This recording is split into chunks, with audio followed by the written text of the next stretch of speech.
काम वाढवलंय म्हणून पिल्लूलाच कामाला लावलंय, कारण आज वरणबट्टीचा बेत होता आणि सगळ्यांना वरणासोबत बट्टी चालणार होती. पण बघितलं कसं काम वाढवून पळून गेलं ते.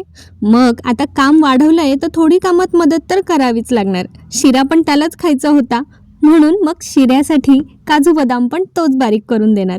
बरं, आईला मदतही करायची आहे पण कार्टूनही सोडवत नाहीये, म्हणून केलेला हा जुगाड. जिथून कार्टूनही दिसतंय आणि आईला मदतही होतंय अशा ठिकाणी बसून ते काम करायला लागलंय.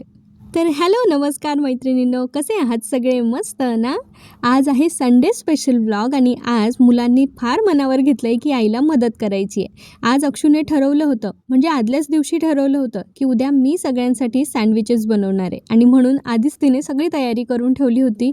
आणि इतर दिवस रविवारी लवकर न उठणारं हे पिलू आज मात्र सगळ्यांच्या आधी उठलं होतं आणि आज तिला सगळ्यांसाठी तिचे स्पेशल असे सँडविच बनवायचे होते आणि त्याचसाठी चाललेली ही सगळी तयारी. आजचा दिवस खरं सांगायचं तर माझ्यासाठी थोडा खास होता, कारण आज माझ्या मुलांनी मला घरकामात मदत केली होती. आई म्हणून आपण दिवसभर घरातली कितीतरी कामं करत असतो, पण जेव्हा आपली मुलं स्वतःहून एखाद्या कामात जेव्हा मदत करतात ना, तेव्हा खरंच खूप छान वाटतं. मुलांनी केलेली मदत छोटी असली तरी आईसाठी त्याची किंमत मात्र खूप मोठी असते. आज माझ्या मुलीने सगळ्यांसाठी सँडविच बनवले. मग हे पिल्लू कसं मागे राहणार? तो म्हटला मला पण ताईसारखं करायचं आहे. जेव्हा तुमचं मोठं पिल्लू गुणी असतं ना, तेव्हा लहान आपोआप त्याच्या पावलावर पाऊल ठेवून चालत असतं. मला खरंच खूप आनंद झाला, कारण मुलांनी लहानपणापासून अशी छोटी छोटी कामं शिकली तर पुढे स्वतःची कामं स्वतः करायची त्यांना सवय लागते. त्याचबरोबर घरातल्या प्रत्येक व्यक्तीची काळजी घ्यायला पण ते शिकतात. आणि विशेष म्हणजे ही कामं फक्त आईचीच असतात ही संकल्पना त्यांच्या डोक्यातून निघून जाते. बघा, सँडविच बनवल्यानंतर किती आनंद झाला होता ते.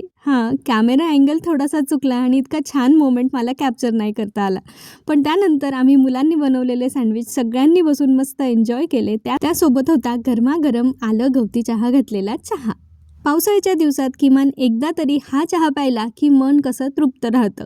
त्यानंतर घरातली इतर कामं करून घेतली आणि मग आता वेळ होती दुपारच्या स्वयंपाकाच्या तयारीची. आज दुपारच्या स्वयंपाकात होती वरणबट्टी.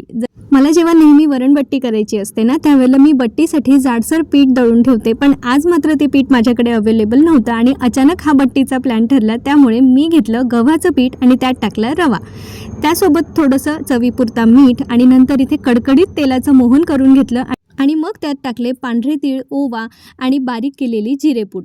हे सगळं मिश्रण मी ह्या गरम तेलामध्ये टाकलं, त्यामुळे ते छान तडतडलं जातं. त्यानंतर हाताने मिक्स करू नका, कारण तेल बऱ्यापैकी गरम असतं. चमच्याने हे सगळं मिश्रण मिक्स करून घेतलं आणि त्यानंतर एकत्रित केलं. मिक्स आणि एकत्रित एकच झालं. आणि मग पाणी टाकून त्याचा जास्त सैल नाही आणि जास्त घट्ट नाही असा एक गोळा मळून घेतला. थोडं तेल टाकून हे कणिक छानपैकी मळून घेतलं. तुम्हाला पाहिजे असेल तर तुम्ही याला थोडा वेळ रेस्ट करायला पण ठेवू शकता. मी एक 5-7 मिनटं ठेवलं होतं आणि त्यानंतर लगेच त्याची बट्टी बनवून घेतली. आता बट्टी बनवण्याचे 2 प्रकार असतात. तुम्ही एकतर लाटून त्याला गोल गोळे करू शकतात किंवा मग डिरेक्टली मी जसं केलं आहे तसं साधारणतः ह्या आकाराचे त्याचे पिठाचे उंदे करून घेतले आणि मग त्याला असा सैलसर असा त्याचा गोळा बनवला.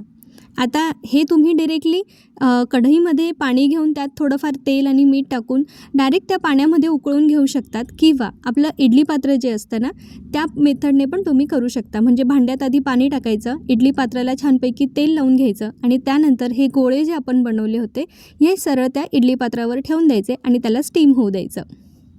झाकण लावून ठेवायचं. साधारणतः एक 10 ते 15 मिनटामध्ये हे गोळे छानपैकी शिजतात. नंतर एखादा काटा चमचा त्यात टाकून बघा, तो अगदी असा मोकळा निघाला ना की आतमध्ये ते कच्चे नसतात, ते छानपैकी वाफवले गेलेले असतात. आणि त्यानंतर ते भांड्यातून काढून घ्या, थोडेसे गार होऊ द्या आणि तुमच्या आवडीच्या साईजमध्ये तुम्ही त्यांना कट करून घ्या.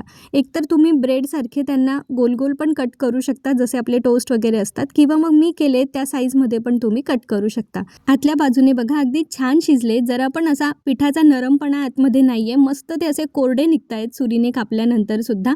एका बाजूला तेल गरम करायला ठेवायचं आणि जास्त गरम नाही जास्त थंड नाही असं ज्या वेळेला तेल झालं त्यावेळेला 2-2, 4-4 असं तुम्ही कढईमध्ये टाकून छानपैकी त्यांना तळून घेऊ शकता. तुम्ही शॅलो फ्राय पण करू शकतात किंवा असेच खायला पण छान लागतात, पण आमच्याकडे डीप फ्राईड जास्त आवडतात त्यामुळे मी असे बनवले.